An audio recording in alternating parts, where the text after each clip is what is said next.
स्वामी लीलाशाह सेवा मंडल राजकोट में तव्हां सभिनि जो स्वागत है। पाण नवी पहल चालू कई है, यूट्यूब चैनल ठायो है राजकोट स्वामी श्री लीलाशाह सेवा मंडल।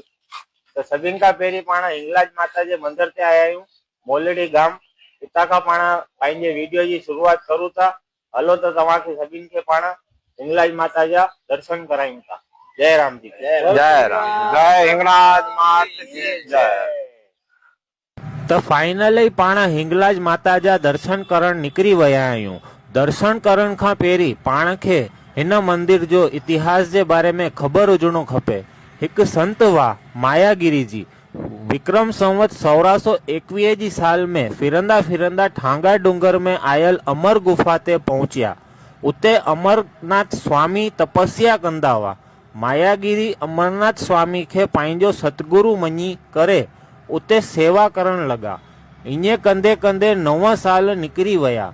उन्हनि खां पोइ मायागिरी जी उन्हनि जे सतगुरु अमरनाथ स्वामी वटि वया ऐं आज्ञा वरतनि त उन खे बलूचिस्तान स्थित माता हिंगलाज जा दर्शन करणा आहिनि।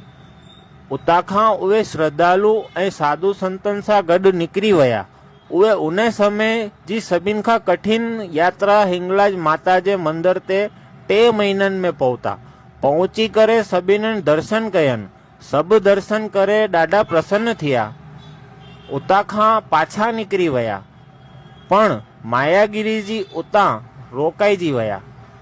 उते रोकाइजी करे उन्हनि तपस्या चालू कई।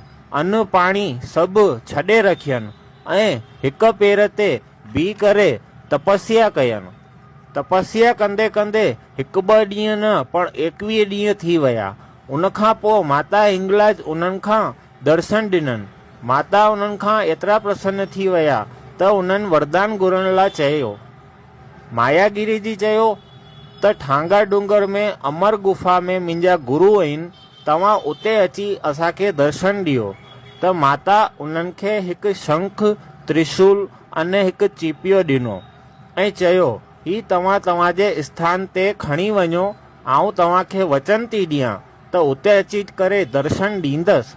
मायागिरी जी उतां खां माता जी आज्ञा वठी निकिरी विया। मायागिरी जी विक्रम संवत 1630 कार्तक सुद देव दिवाड़ी जे शुभ ॾींहुं उते पहुता ऐं उन जे ॾींहुं माता हिंगलाज उन्हनि खे अमर गुफा ते शयन स्वरूप में दर्शन ॾिना। जीअं बलूचिस्तान में माता हिंगलाज जो स्वरूप आहे, उन जे स्वरूप में दर्शन ॾिना। उन ॾींहुं खां हिन जॻह जो नालो महामाया हिंगलाज प्रागट्य शक्तिपीठ जो नालो ॾिनो वियो। हलो त हाणे तव्हांखे दर्शन था करायूं।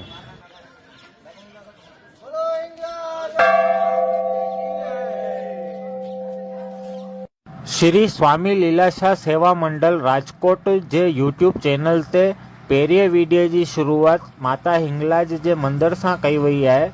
इन जो उद्देश्य खाली इहो ज आहे कि समाज जे हर न्याती ताणी माता जे मंदिर जो ऐं इन जे इतिहास जो सभिनि खे ख़बर विझणी खपे। मंदिर में ईंदे ई पहिरियों हॉल ईंदो आहे। ॾाबी साइड जी दीवार ते इतिहास, स्तुति, उहो सभु जानकारी ॾिनी वई आहे। हलो हाणे अंदरि हलूं था। पाण वेंदे ई पहिरीं साम्हूं महामाया हिंगलाज माता विराजमान आहिनि, उन्हनि जा दर्शन कयूं था। पहिरीं नमोस्तु माता हिंगलाज निर्मला निरंजनी। हाणे पाण अमर गुफा पासे हलूं था। सभिनि खां पहिरीं गजानंद महाराज विराजमान आहिनि। उन्हनि खां पोइ आई श्री खोड़ियार माता जी विराजमान आहिनि। उन्हनि खां पोइ आशापुरा माता जी विराजमान आहिनि। अने हाणे पाण प्रवेशद्वार जे पासे हलूं था।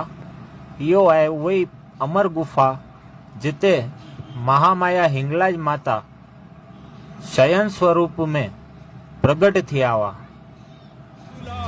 निर्मला निरंजनी नमोस्तु माता हिंगलाज निर्मला निरंजनी।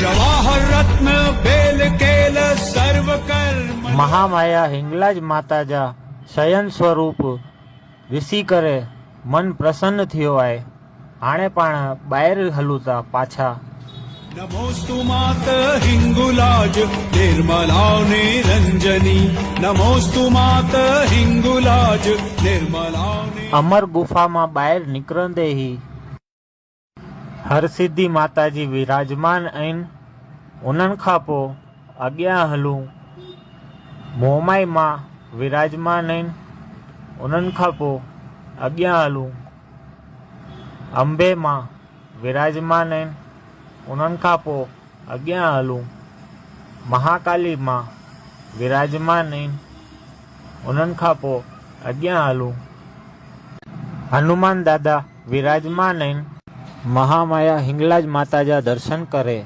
ॾाढी ख़ुशी थी। पाण वीडियो जो हाणे समापन कयूं था। जय राम जी की।